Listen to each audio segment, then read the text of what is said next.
Hello, in this video I'm going to show you how to replace the light bulbs in this climate control switch from an '03 Silverado. It'd be the same in the Tahoe, Sierra, probably the Suburban also, '03, '04.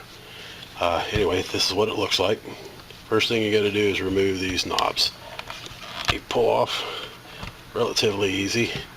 These sliders here are an absolute bear to get off. I had to cut the first ones off because they won't come off.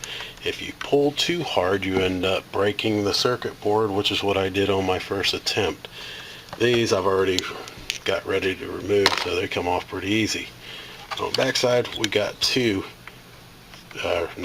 four screws that need to be removed. They are 13/16. I've already taken them out. They're long black screws like this. Taking them out, throwing them aside.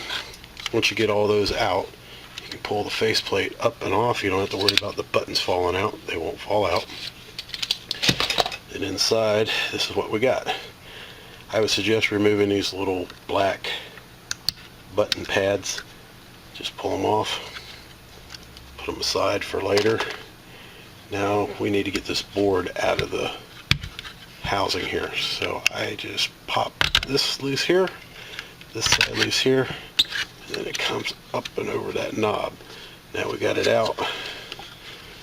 We need to remove that screw, which is, let's see here, find the right size, 7/32. We remove that bolt. We can pull this whole board up and out of here. Be careful. Gotta kind of get it over this little nub here.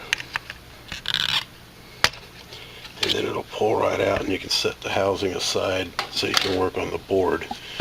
We've got to replace 1, 2, 3, 4, 5, 6, 7, and 8.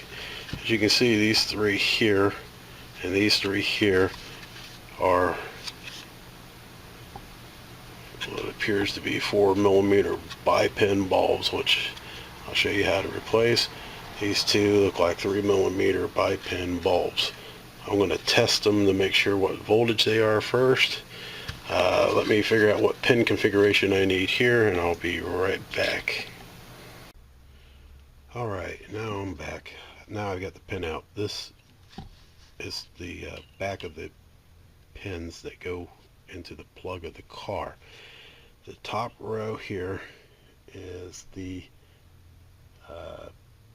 is row B. B9, I believe it's B9. B9 is going to be your ground. So I put a wire terminal on there. You count over 9 pins from this end, B9, and the bottom row is A, and you want A7, which is going to be the instrument cluster lights, which is when you want it to light.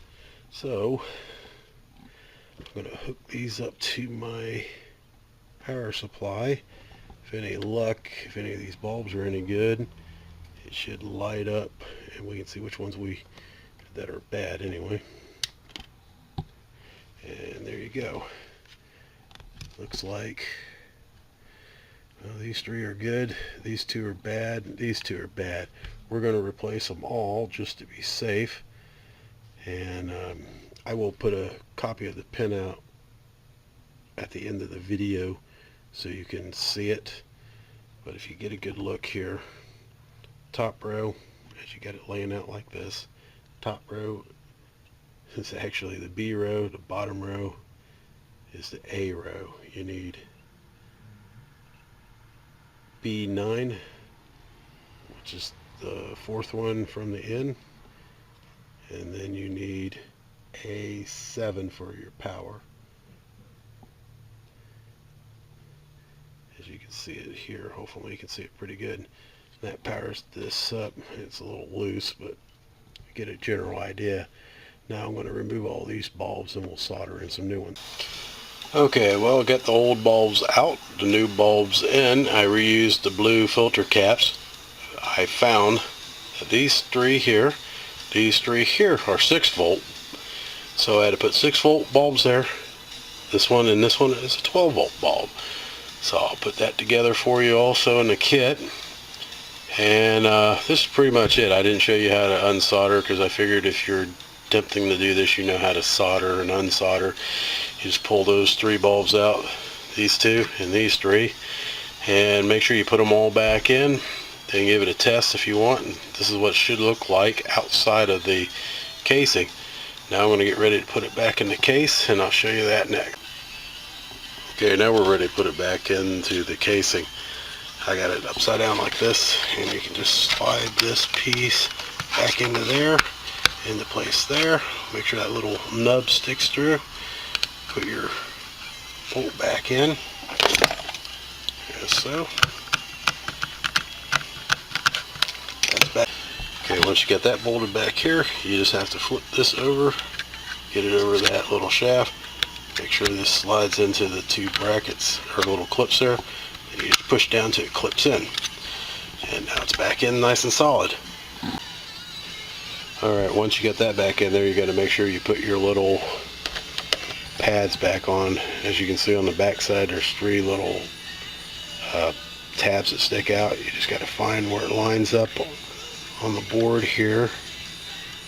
And it should fall right into place if you do it right. I can figure out which way this thing goes. There's this go over here. Oh, this one goes over here. So you just put it there, and put this one. Looks like it goes right in here. Good idea to take a picture of this when you take it apart so you don't forget. Or now you got the video to watch. Now once those are in there, you put this thing back over top, and then put your screws back in. And then we'll try it out. And here's what it looks like once it's done, put back together, and the lights are on. Looks just like new. Thanks for watching.